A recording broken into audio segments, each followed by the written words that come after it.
আসসালামু আলাইকুম। আপনারা সবাই কেমন আছেন? তো সুখবরটা কি আপনারা দেখেই বুঝে গেছেন। তো এই তো দেখতে পাচ্ছেন আমাদের হাঁসে ডিম পাড়ছে। তো আজকে দুপুর টাইমে ডিমটা পেয়েছি। একদম কিনারে চলে আসছিল। আমি তো দেখে আশ্চর্য হয়ে গেছি। আর আমি তো খুব সবসময় তালা দিয়ে রাখি। যখন যাই তখন তালা দিয়ে যাই। তো এসে দেখি এই অবস্থা। তো অনেক খুশি। এখন আর হাঁস কাটার চিন্তাভাবনা নাই। পারলে আরেকটা হাঁস কিনবো। হাঁসটার ডিম পাড়ছে।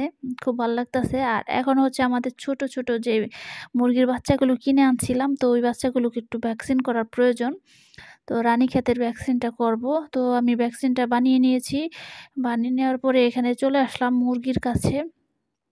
তো এখন এই যে একটা, একটা করে বাক্স থেকে মুরগির বাচ্চাগুলো উঠাবো এবং একটা করে ভ্যাকসিন দিয়ে খাঁচাটার ভিতরে রাখবো। এটা এই খাঁচার উপরে রেখে তারপর ভ্যাকসিনটা করতেছিলাম। তো আপনাদের একটু দেখতে অসুবিধা হতে পারে। তো এই যে দেখেন, এই যে চোখের মাঝখানে ১ ফোঁটা দিব। তো এই যে দেখেন হালকা করে একটা ফোঁটা, এই তো হয়ে গেছে। এখন যদি ওই যে ওই কিন্তু ডেক গিলছে, অর্থাৎ এটা গিলে ফেলছে। ওর ভ্যাকসিনটা পুরো সুন্দরভাবে কমপ্লিট হয়ে গেল। তো এটা হচ্ছে ছোট বাচ্চার রানীক্ষেতের ভ্যাকসিন। তো ভ্যাকসিনগুলো দিয়ে রাখলে মুরগির ঠান্ডা বা অন্য কোনো রোগ সহজে ওদের আক্রমণ করতে পারে না। তো এখন আমাদের সব বাচ্চাগুলোকে ভ্যাকসিন করে ফেললাম, যেই কয়টা বাচ্চা ছিল। তো দেখি এই শীতের মধ্যে বাচ্চাগুলোকে পালন করতে পারি কিনা। আর আমাদের মুরগির বাচ্চা ফুটতে এখনো অনেক দিন বাকি, প্রায় ১০ থেকে ১২ দিনের মতন বাকি আছে। তো এতদিনে তো এই বাচ্চাগুলো একটু বড় হয়ে যাবে, আর ওই বাচ্চাগুলো ছোট থাকবে, তখন মা নিতে চাবে না। তো এদেরকে আলাদাভাবেই পালতে হবে। যখন একটু বড় হয়ে যাবে, আজকেও আমি ওদের জন্য ফিড কিনে আনছি ২ কেজি। তো ফিড খাওয়াবো, ফিড খাওয়ালে তাড়াতাড়ি বড় হয়ে যাবে। আর ওদের যখন ফিডটা দেই ওরা কিন্তু খায়। ওদের সাথে, সাথে ওই যে ভুট্টা ভাঙ্গার গুঁড়া ওইটা দিয়ে ভুসি মেখে দিলে ওটাও খায়। তো এভাবে যদি ওরা ঠিকমতো খায়, আশা করা যায় ওরা তাড়াতাড়ি বড় হয়ে যাবে।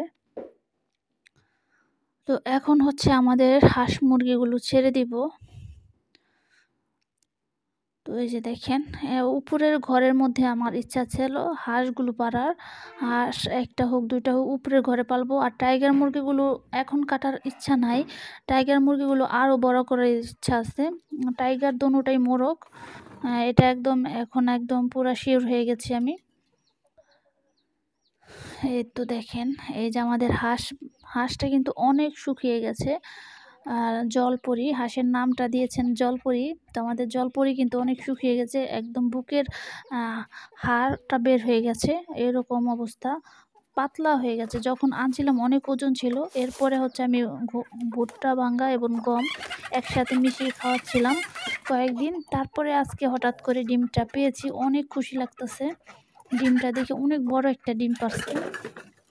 আমি কখনোই বিশ্বাস করতে পারি নাই যে এত তাড়াতাড়ি এত অল্প দিনের মধ্যে যে ডিমটা পেড়ে দেবে আমাদের হাঁসে। তো এখন আমাদের ওই যে হাঁসের যে হাঁড়ির মধ্যে পানি রাখছি ওইটাকে মাটি গত করে তারপর ওটার ভিতরে রাখতে হবে। তো ইনশাল্লাহ কালকে দেখতে পাবেন আমরা কিভাবে হাঁসের গোসলখানার এইটা পুকুরটা বানালাম। তো দেখেন ওই যে সম্রাট বাবু, তারপরে হচ্ছে আমাদের ওই যে মোরগটার নাম আমি আজকে কালকের ভিডিওতে আমি বলবো যে এই কটার নামের মধ্যে আপনারা কোন নামের উপরে ভোট বেশি দেন। তো কালকে এই সিদ্ধান্ত নেওয়া হবে যে সম্রাট বাবুর সাথে মোরগটার কি নাম রাখা যায়। তো এখন আমি আমাদের রাজা বাবুকে ধরে ফেলছি। তো রাজা বাবুকে চাচ্ছিলাম যে বিক্রি করে দিতে। তো আপনারা কে কি বলেন আমাদের কমেন্ট করে জানাবেন। রাজা বাবুকে কি বিক্রি করব নাকি কেটে ফেলবো? কারণ রাজা বাবু এতদিন আসলেও ভালোই লাগতাছিল, কিন্তু হয়তো বাইরে থাকে। একজন বলছিল যে, তো এই দেখেন এই ফাঁকে কিন্তু আমাদের ওই যে হচ্ছে ওর নাম হচ্ছে কি জানি লালপরি নাম ছিল ওই যে ওই মুরগিটার, টাইগার মুরগিটার। তো ওই কিন্তু হাঁসের সাথে ক্রসিং করার চেষ্টা করেছে। তো এই যে দেখেন সবাই সবারকে ঠকাচ্ছে। এই যে দেখেন, আর হচ্ছে লাল বানুকেও চাচ্ছিলাম বিক্রি করে দেওয়ার জন্য। তো একজন বলছে যে কিনবে।